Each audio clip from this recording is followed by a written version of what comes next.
Como mostramos ontem, a inflação do Brasil fechou o ano passado em 4,62%, o menor desde 2020.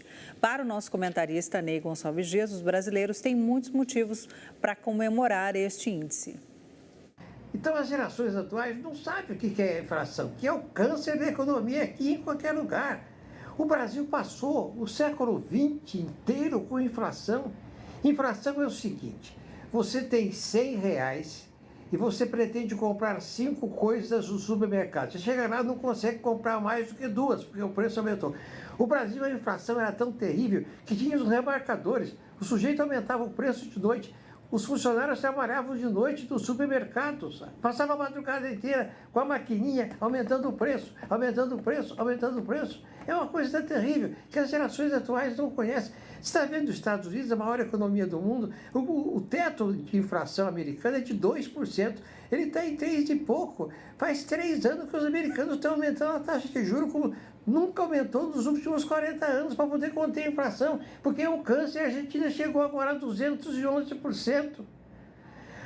Só no governo Fernando Henrique, só no governo Itamar Franco, que deu certo a Santa Paz, e com o Ministério da Fazenda de Fernando Henrique, com o Arthur Rezende, com o Pércio Arida, com vários economistas, Pedro Maran, é que se conseguiu, através do Plano Real, acabar com esse câncer na economia brasileira. As pessoas que fizeram o Plano Real deviam ter estátua em praça pública, mas as pessoas não sabem disso.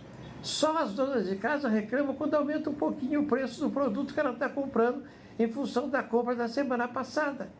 Portanto, esse fechamento de 4,62 é uma conquista, sim, porque o teto de inflação do Banco Central era 4,75.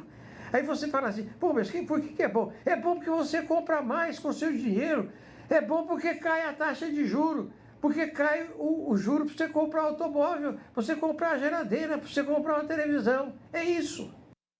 Traçando um paralelo, a inflação na Argentina fechou dezembro com alta de 25,5%. Isso aí num mês só. No acumulado de 2023, subiu mais de 200%. A Argentina fechou 2023 com uma inflação de 211,4%. O dado foi divulgado nesta quinta-feira. Em dezembro, o país vizinho registrou inflação de 25,5%. As informações foram divulgadas pelo Instituto Nacional de Estatística e Censos. É o primeiro relatório desde que o ultraliberal Javier Milei assumiu a presidência. A principal correia de transmissão do processo inflacionário é a taxa de câmbio, explicou o economista Hernán Letcher, em alusão à desvalorização de mais de 50% do peso, decidida em 13 de dezembro pelo governo de Milei, 2 dias depois de sua posse. Esta desvalorização previa uma alta da inflação em dezembro. Milei assumiu o cargo em meio a uma crise marcada pela hiperinflação, dívida em alta e déficit fiscal. Pouco depois de assumir, o novo governo desvalorizou o peso argentino em mais de 50% e anunciou cortes em generosos subsídios estatais aos combustíveis e aos transportes. Muitos argentinos não esquecem da hiperinflação de até 3.000% no final da década de 80 e da dramática implosão econômica em 2001. Ainda falando de inflação, por ela estar mais baixa aqui no Brasil, o teto para a aposentadoria do INSS terá o menor reajuste desde 2019. Os valores são reajustados anualmente pelo Índice Nacional de Preços ao Consumidor, que acumulou alta de 3,71% de janeiro a dezembro de 2023. Essa é a menor variação desde 2018 para o INPC e, portanto, será o menor reajuste para os benefícios acima do mínimo desde 2019. Os reajustes são com base no INPC do ano anterior. O aumento será aplicado a partir de 1º de fevereiro, mas para quem começou a receber o benefício em 2023, o valor será proporcional ao INPC acumulado no período. Atualmente, a Previdência atende a 39 milhões de beneficiários, dos quais 26 recebem o salário mínimo, que será de R$ 1.412 em 2024. O novo valor do mínimo entrou em vigor em 1º de janeiro. Ou seja, quem recebe benefícios vinculados a esse valor, como o seguro-desemprego e o benefício de prestação continuada, já recebe o total reajustado no início de fevereiro. A defensora pública do Rio de Janeiro, que chama um entregador de macaco, foi condenada a pagar R$ 40 mil por danos morais. A defensora pública aposentada Cláudia Alvarim Barroso, acusada de injúria racial contra 2 entregadores no bairro de Itaipu, em Niterói, na região metropolitana do Rio, foi condenada a pagar R$ 40 mil às vítimas, Jonathan Souza Mendonça e Eduardo Peçanha Marques. Em um vídeo que circulou nas redes sociais, em maio de 2022, é possível ouvi-la xingando um deles de macaco. É? Quê? Macaco? Macaco? Que isso? Que beleza, hein? Que beleza, hein? Que delícia a placa, que beleza! A decisão é do juiz Guilherme Rodrigues de Andrade, que indica que cada uma das vítimas deve receber a quantia de R$ 20 mil, a título de compensação por danos morais. O influencer Henrique Medeiros, encontrado enterrado na casa de amigos, morreu por overdose de cocaína. A causa da morte do youtuber Carlos Henrique Pires Medeiros, de 26 anos, foi confirmada nesta quinta-feira pela Polícia Civil de São Paulo. O influenciador teve uma overdose após ter uma relação sexual. Os exames apontaram a presença de 30 miligramas de cocaína para cada litro de sangue. Henrique havia saído para jantar na casa de amigos na véspera de Natal. O corpo do jovem foi encontrado no dia 1º de janeiro.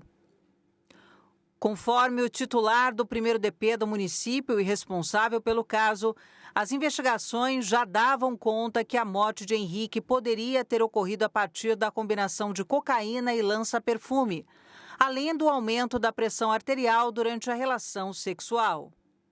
O delegado ainda afirma que desde a primeira conversa que teve com os vizinhos que enterraram o corpo, ele já imaginava essa conclusão do caso. Henrique Medeiros acumulava 84 mil seguidores no Instagram e mais de 1.700.000 inscritos no YouTube. Em Ilhéus, na Bahia, uma jovem de 23 anos foi assassinada a tiros num posto de combustível. Ninguém fez nada para impedir o crime. Imagens de câmeras de segurança registraram o momento em que uma jovem de 23 anos foi assassinada a tiros num posto de combustível na madrugada desta quinta-feira, em Ilhéus, no sul da Bahia. O homem que aparece nas imagens efetuando os disparos não foi preso. No vídeo, é possível ver que Fernanda dos Santos Pereira está abaixada e um homem se aproxima dela com uma arma na mão e, em seguida, dá um chute na jovem. Após a agressão, os dois começam a discutir e Fernanda dá tapas no homem. Ele revida e começa a agredi-la. O suspeito consegue imobilizar a vítima e dispara tiros contra ela. Há outras pessoas no posto de combustível observando, mas ninguém impediu as agressões. Fernanda morreu no local. A autoria e motivação do crime serão investigadas pela delegacia de Ilhéus. Que absurdo, que covardia. E olha, uma criança escapou por pouco de um tiroteio e viu seu pai ser executado dentro de uma loja. Isso aconteceu em Curitiba. Bruno da Silva Cardoso, de 33 anos, foi morto a tiros dentro de uma loja que pertence à sua família. O filho da vítima, uma criança, escapou por pouco da ação criminosa, mas presenciou a morte do pai. No vídeo é possível observar que 2 suspeitos armados entraram na loja e já efetuaram o primeiro tiro contra Bruno. Após ser atingida, a vítima caiu de uma escada e a dupla efetuou mais disparos. De acordo com as informações da polícia, ao todo, Bruno foi atingido com aproximadamente 8 tiros. Os suspeitos fugiram. A Polícia Civil, a princípio, descarta a possibilidade de latrocínio e acredita que o crime esteja relacionado a um acerto de contas. Outra hipótese investigada pela polícia é de que Bruno tenha sido morto por engano. Uma mulher usou uma faca para reagir a um assalto em Fortaleza, no Ceará. O criminoso ficou assustado. O vídeo mostra a vítima caminhando sozinha em uma calçada, quando o homem surge de bicicleta e tenta abordá-la. Ao ver o suspeito, a mulher, que já estava com a faca em punho, ameaça o criminoso, que se assusta e tenta se proteger usando a bicicleta como escudo.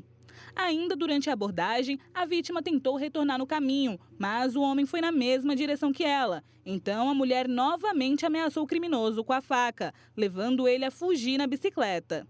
A Polícia Civil informou que apura as circunstâncias de uma tentativa de roubo. A corporação ainda ressaltou a importância do registro de um boletim de ocorrência para repassar mais informações acerca do caso. E a seguir, polícia resgata idosos que viviam em condições subhumanas, mantidos em cárcere privado pelo próprio filho. Vídeo chocante mostra dezenas de ratos dormindo junto a sem-teto em estação do metrô de Nova York. A gente vai para um rápido intervalo, voltamos já já.